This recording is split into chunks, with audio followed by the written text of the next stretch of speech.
Hello friends, स्वागत है आपका हमारा यूट्यूब चैनल स्टूडेंट नॉलेज पे। दोस्तों, आज की वीडियो में बात करेंगे मानसिक अभिरुचि के अंतर्गत प्रैक्टिस सेट थर्ड के बारे में, जो कि आने वाले यूपीएसआई, एएसआई, एसएससी, जीडी और सभी पुलिस एग्ज़ाम के लिए बेहद महत्वपूर्ण होने वाला है। तो चलिए फिर दोस्तों, ज़्यादा देर न करते हुए यह प्रैक्टिस सेट स्टार्ट करते हैं।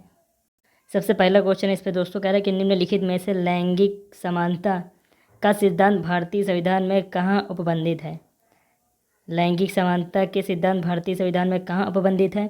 तो यह है संविधान की उद्देशिका में, अनुच्छेद 14, 15, 16 में, राज्य के नीति निर्देशक सिद्धांतों में। ऑप्शन नंबर दोस्तों इसका डी राइट हो जाएगा। उपयुक्त तो सभी में लैंगिक समानता का उपबंधित है। ऑप्शन नंबर दोस्तों इसका डी राइट हो जाएगा।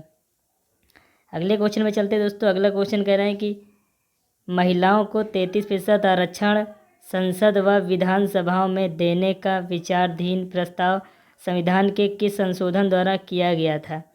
महिलाओं को 33% आरक्षण संसद व विधानसभाओं में देने का विचाराधीन प्रस्ताव संविधान के किस संशोधन द्वारा किया गया था। तो यह किया गया संविधान के 84वां संशोधन अधिनियम। ऑप्शन नंबर इसका डी राइट हो जाएगा। 84वां संविधान संशोधन। ऑप्शन नंबर इसका डी राइट हो जाएगा।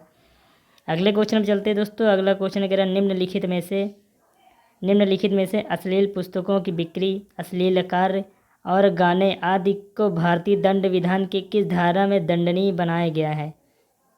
तो यह बनाया गया है धारा 292, 93, 94। यह तीनों के अंतर्गत यह दंडनीय अपराध। ऑप्शन नंबर इसका डी राइट हो जाएगा।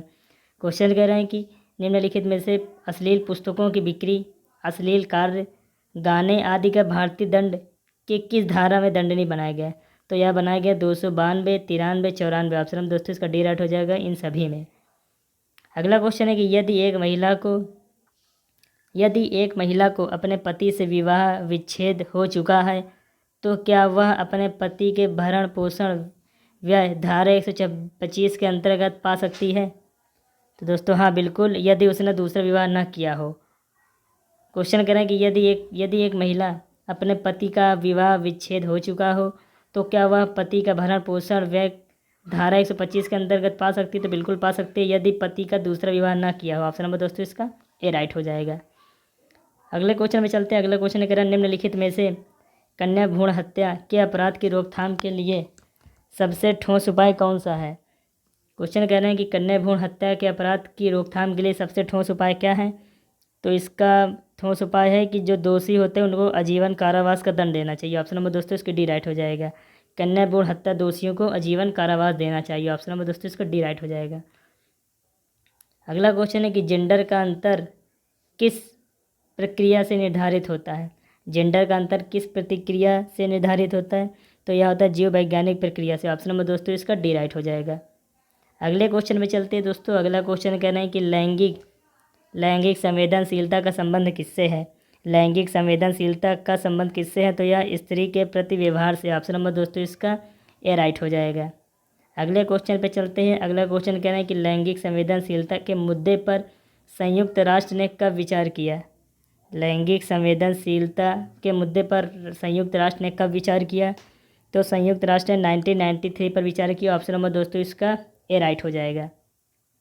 अगले क्वेश्चन में चलते हैं दोस्तों। अगला क्वेश्चन कहना है कि लैंगिक संवेदनशीलता को किस स्तर की शिक्षा से जोड़ना चाहिए। लैंगिक संवेदनशीलता को किस स्तर की शिक्षा से जोड़ना चाहिए। तो यह जोड़ना चाहिए प्रारंभिक शिक्षा से। ऑप्शन नंबर दोस्तों इसका ए राइट हो जाएगा। अगला क्वेश्चन है कि यौन उत्पीड़न रोकने के लिए पुलिस को कैसा तरीका अपनाना चाहिए। यौन उत्पीड़न रोकने के लिए पुलिस को कैसा तरीका अपनाना चाहिए। तो पुलिस को मर्यादित तरीका अपनाना चाहिए। ऑप्शन नंबर दोस्तों इसका बी राइट हो जाएगा। अगले क्वेश्चन में चलते दोस्तों। अगला क्वेश्चन कह रहा है कि विधि का शासन सिद्धांत किससे संबंधित है। विधि का शासन सिद्धांत निम्न में से किससे संबंधित है। तो यह संबंधित है प्रशासनिक विधि से। ऑप्शन नंबर दोस्तों इसका बी राइट हो जाएगा। विधि का शासन सिद्धांत किससे संबंधित है। प्रशासनिक विधि से। ऑप्शन नंबर दोस्तों इसका बी राइट हो जाएगा। अगला क्वेश्चन है कि विधि का शासन सिद्धांत भारतीय संविधान का आधारभूत ढांचा है। सर्वोच्च न्यायालय ने निम्न में से किस वाद में घोषित किया गया है। विधि का शासन सिद्धांत निम्न में से किससे संबंधित है। क्वेश्चन करें कि विधि का शासन सिद्धांत भारतीय संविधान की आधारभूत ढांचा है। सर्वोच्च न्यायालय में निम्न में से किस वाद में घोषित किया है। तो यह केशवानंद भारतीय वाद में घोषित किया। ऑप्शन नंबर दोस्तों इसका बी राइट हो जाएगा। अगला क्वेश्चन है कि कानून के समक्ष समानता का सिद्धांत भारतीय संविधान के अनुच्छेद 14 में वर्णित किया गया है, यह किस देश से लिया गया है? तो कानून के समक्ष समानता का सिद्धांत भारतीय संविधान के अनुच्छेद 14 में है। यह किस देश से लिया गया? तो यह लिया गया ब्रिटेन देश से। ऑप्शन नंबर दोस्तों इसका डी राइट हो जाएगा। अगला क्वेश्चन है कि भारत के विधि के ऊपर कोई नहीं है। भारत में विधि के ऊपर कोई नहीं है और शासन आदमियों का नहीं बल्कि विधि नियमों का है। उपरोक्त कथन में से किस न्यायाधीश का है? तो यह कथन न्यायमूर्ति PN भगवती द्वारा। ऑप्शन नंबर दोस्तों इसका डी राइट हो जाएगा। अगला क्वेश्चन करें कि कानून के समक्ष समानता का आशय है। कानून के समक्ष समानता का क्या आशय है? तो यह किसी भी व्यक्ति को विशेषाधिकार न दिया जाना। ऑप्शन नंबर दोस्तों इसका बी राइट हो जाएगा। अगले क्वेश्चन पे चलते हैं दोस्तों। अगला क्वेश्चन कह रहा है निम्नलिखित में से दीवानी न्यायालय एवं प्रशासनिक न्यायालयों से मिलकर बनने वाली दोहरी न्याय प्रणाली किस देश में है? तो यह है दोस्तों फ्रांस में। ऑप्शन नंबर दोस्तों इसका बी राइट हो जाएगा। अगला क्वेश्चन है कि निम्नलिखित में से विधि के शासन का क्या अर्थ है? विधि के शासन का क्या अर्थ है? तो विधि के शासन का अर्थ है कानून सर्वोच्च है। ऑप्शन नंबर दोस्तों इसका बी राइट हो जाएगा। अगला क्वेश्चन है कि जहाँ कहीं विवेकाधिकार है वहीं मनमानी करने की गुंजाइश होती है। जहाँ कहीं विवेकाधिकार है वहीं मनमानी करने की गुंजाइश होती है। उपरोक्त कथन निम्न में से किसका है?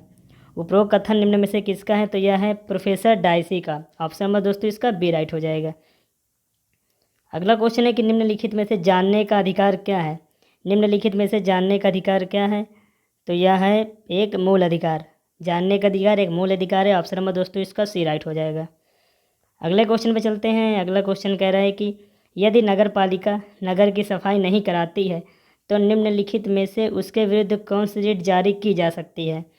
यदि नगर पालिका नगर की सफाई नहीं कराती तो निम्नलिखित में से उसके विरुद्ध परमादेश रिट जारी की जा सकती है। ऑप्शन नंबर दोस्तों इसका डी राइट हो जाएगा। अगला क्वेश्चन है कि निम्नलिखित में से नागरिकों की स्वतंत्रता के संवैधानिक अधिकार क्या है? नागरिकों की स्वतंत्रता के संवैधानिक अधिकार हैं हथियार रहित शांतिपूर्ण तरीके से एकत्रित होना, भाषण और अभिव्यक्ति की स्वतंत्रता, भारत के किसी राज्य में स्वतंत्र होकर आना जाना। ऑप्शन नंबर दोस्तों इसका डी राइट होगा उपयुक्त सभी। अगला क्वेश्चन है कि निर्धन व अशक्त नागरिकों के लिए मुक्त विधिक सहायता संविधान के किस अनुच्छेद में उपबंधित है?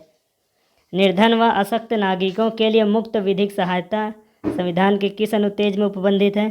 तो यह है अनुच्छेद 39A में। इसका ऑप्शन नंबर दोस्तों इसका ऑप्शन नंबर हो जाएगा, ऑप्शन नंबर इसका बी राइट हो जाएगा। अनुच्छेद 39A ऑप्शन नंबर दोस्तों इसका बी राइट हो जाएगा। अगले क्वेश्चन पे चलते हैं। निम्नलिखित में से किस देश में विधि के शासन संवैधानिक व्यवस्था की आधारशिला है? निम्नलिखित में से किस देश में विधि के शासन संवैधानिक व्यवस्था की आधारशिला है? तो यह है ऑप्शन नंबर इसका डी राइट हो जाएगा, ब्रिटेन में। अगला क्वेश्चन है कि निम्नलिखित में से केंद्रीय सतर्कता आयोग किसके भ्रष्टाचार की जांच करता है?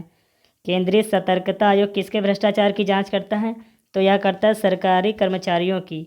ऑप्शन नंबर दोस्तों इसका सी राइट हो जाएगा, सरकारी कर्मचारियों की। ऑप्शन नंबर दोस्तों इसका सी राइट हो जाएगा। अगला क्वेश्चन है कि विधि शासन का प्रवर्तक कौन है? विधि शासन का प्रवर्तक कौन है? तो यह है प्रोफेसर डायसी। ऑप्शन नंबर दोस्तों इसका ए राइट हो जाएगा। विधि शासक के प्रवर्तक प्रोफेसर डायसी। ऑप्शन नंबर इसका दोस्तों ए राइट हो जाएगा। अगले क्वेश्चन पे चलते हैं। अगला क्वेश्चन कह रहा है कि निम्नलिखित में से विधि के शासन का सिद्धांत सर्वप्रथम किस व्यक्ति ने दिया था? विधि के शासन का सिद्धांत सर्वप्रथम किस व्यक्ति ने दिया था? तो ये दिया था कोक ने। ऑप्शन नंबर दोस्तों इसका डी राइट हो जाएगा। अगला क्वेश्चन है कि कोई उच्च न्यायालय संविधान के किस अनुच्छेद के अंतर्गत लोकहितवाद याचिका ग्रहण करता है? कोई उच्च न्यायालय संविधान के किस अनुच्छेद के अंतर्गत लोकहितवाद याचिका ग्रहण करता है? तो यह करता है अनुच्छेद 226। ऑप्शन नंबर दोस्तों इसका डी राइट हो जाएगा। अगला क्वेश्चन है कि यदि किसी व्यक्ति को गलत ढंग से बंदी बनाया जाता है, यदि किसी व्यक्ति को गलत ढंग से बंदी बनाया जाता है तो उसको छोड़ने के लिए निम्न में से कौन सी रिट जारी की जाती है?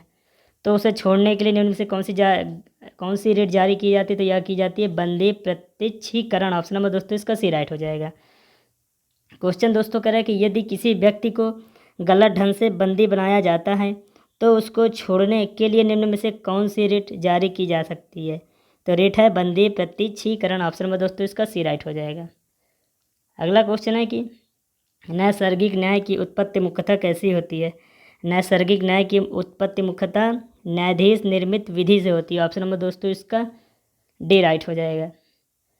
अगला क्वेश्चन है कि राष्ट्रीय मानवाधिकार आयोग का अध्यक्ष किसे बनाया जाता है? राष्ट्रीय मानवाधिकार आयोग का अध्यक्ष किसे बनाया जाता है? तो यह बनाया जाता है जो उच्च न्यायालय का न्यायमूर्ति रहा हो। ऑप्शन नंबर दोस्तों इसका डी राइट हो जाएगा। अगला क्वेश्चन है कि लोकहितवाद का सिद्धांत संविधान के किस उपबंध के द्वारा प्रतिपादित किया गया है? लोकहितवाद सिद्धांत संविधान के किस उपबंध में है? तो यह अनुच्छेद 32। ऑप्शन नंबर दोस्तों इसका बी राइट हो जाएगा। अगला क्वेश्चन है कि भारत में विधि का शासन किस रूप में है? भारत में विधि का शासन किस रूप में है?